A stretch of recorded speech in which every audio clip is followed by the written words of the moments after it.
Ustadz Arifin, Pak Kiai, semua yang dimuliakan Allah Subhanahu wa Ta'ala. Sebelumnya saya minta maaf, dandanannya kayak Kiai. Saya bukan Ustadz, bukan Kiai, bukan ulama.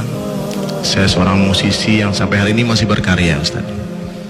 Cuman gara-gara ayat tadi itu tuh yang dibaca sama Ustadz itu, saya bersemangat untuk berdakwah.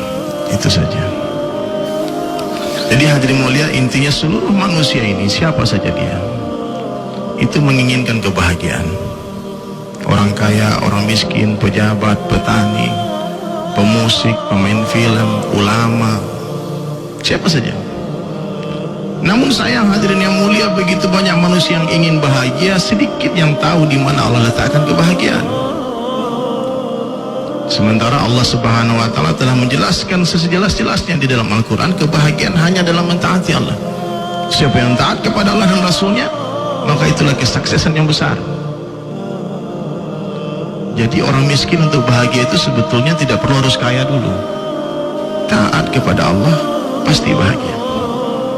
Ini ketetapan Allah, tak bisa diganggu gugat. Sebagaimana Allah Subhanahu wa Ta'ala telah menetapkan rasa gula itu manis.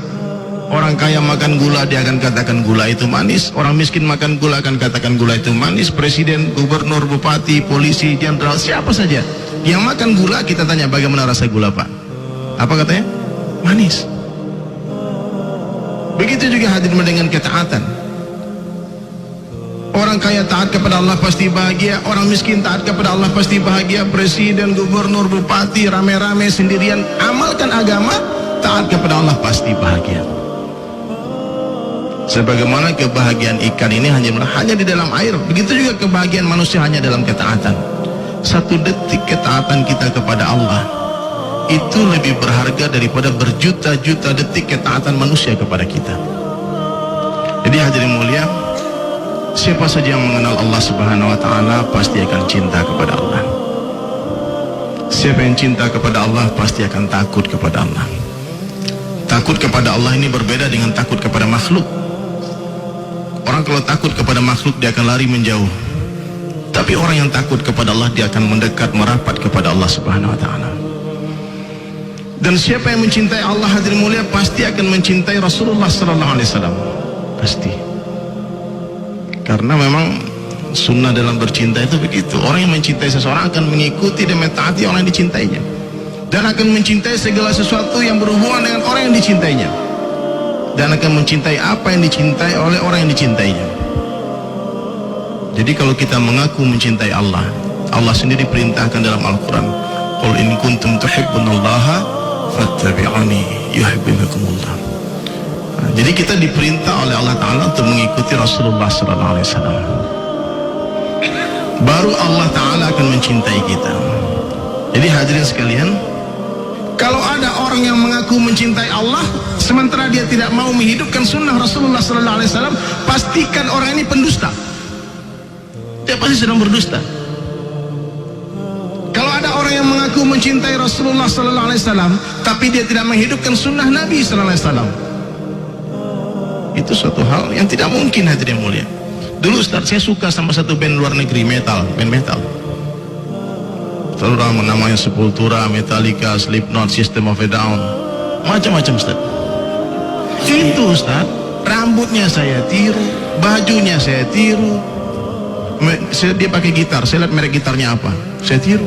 Sepatunya saya tiru. Kemana-mana bangga mengikuti orang yang saya cintai. Saya mengidolakan mereka.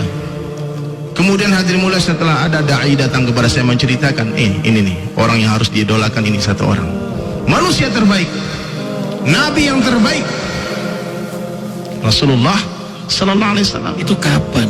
Tahun 2000 Ustaz. Tahun 2000. Itu lagi main musik atau selesai musik? Saya sedang manggung di kafe itu di Bali. Ditemui sama dia? Ditemuin.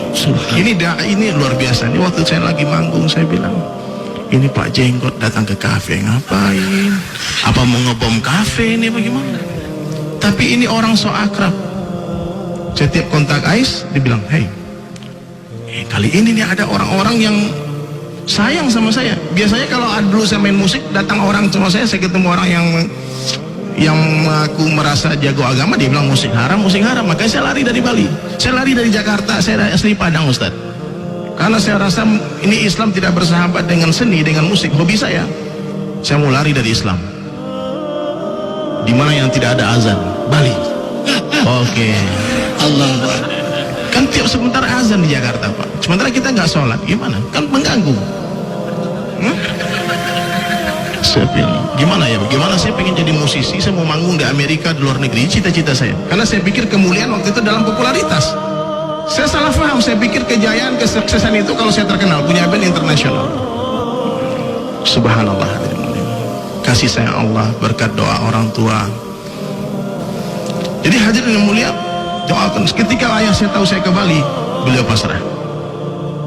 Saya pergi dari Padang itu naik truk, karena nggak diizinkan pergi merantau, karena dia pengen, ayah saya pengen saya belajar agama, mondok ataupun IAIN seperti beliau. Dahsyatnya ada orang tua. Itu, wah terus Allah hantar dai, masya Allah, ini dai ini luar biasa Pak. Dai ini mahabbah kepada umatnya luar biasa. Jadi saya pahami hadir mulai ketika di Bali, dakwah itu adalah seperti lentera cahaya, dakwah. Jadi hadir mulai seorang dai tidak mungkin lari dari kegelapan. Justru para dai ini berjalan mencari tempat-tempat yang gelap dan menerangi tempat itu. Tidak mungkin cahaya pergi, tapi cahaya mendatangi, Mencari kegelapan. cari kegelapan Dan terangi tempat itu. Jangan caci kegelapan, bawakan lentera untuk kegelapan. Subhanallah. Ustaz, saya waktu itu bertanya sama teman-teman itu, bagaimana hukumnya nih, saya gondrong, saya metal, tapi saya mau ikut ngaji, boleh nggak? Teman saya waktu itu satu orang pakai tato. Kalau bertato gimana Ustaz? Boleh nggak sholat? Waktu itu yang dakwah itu dia jawab dengan hikmah. Dia bilang anak metal sholat itu luar biasa Bang. Yang aneh itu nggak metal tapi nggak sholat. Orang bertato sholat itu luar biasa. Yang aneh itu nggak punya tato nggak sholat. Akhirnya saya sama teman semangat. Oh iya, ini cocok nih jamaah sama kita nih. Ini jamaah cinta ini. Ini jamaah kasih sayang ini. Nggak benci sama saya. Baru saya paham bahwasanya Allah itu benci dosa tapi tidak benci pendosa. Allah sayang sama kita semua. Saya di Bali mulai Ustaz, subhanallah, saya mulai dakwah. Kan kuntum khaira ummatin ukhrijat linnas. Kalian adalah umat yang terbaik.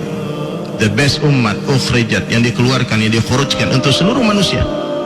Saya tahu orang Bali manusia, orang Amerika manusia, orang Eropa, orang Venezuela, orang Brazil, Australia datang ke Bali. Seluruh manusia datang ke Bali Ustaz. Saya bilang ini maksud Allah hantar saya ke sini untuk dakwah ke mereka. Sudah, saya mulai hijrah. Saya ikut pesantren kilat waktu itu 3 hari. Pesantren kilat. Dan santri kita setiap bulan keluar 3 hari. Ajib subhanallah. Setelah 3 hari itu berubah cita-cita saya Pak. Yang tadi cita-cita pengen ke Amerika, sekarang jadi cita-citanya berubah jadi pengen masuk surga. Dulu mana ada cita-cita masuk surga Ustaz? Saya pikir surga gak enak. Orang-orang masjid kan sepertinya gak ada partinya, gak ada senang-senangnya kan. Saya pikir begitu.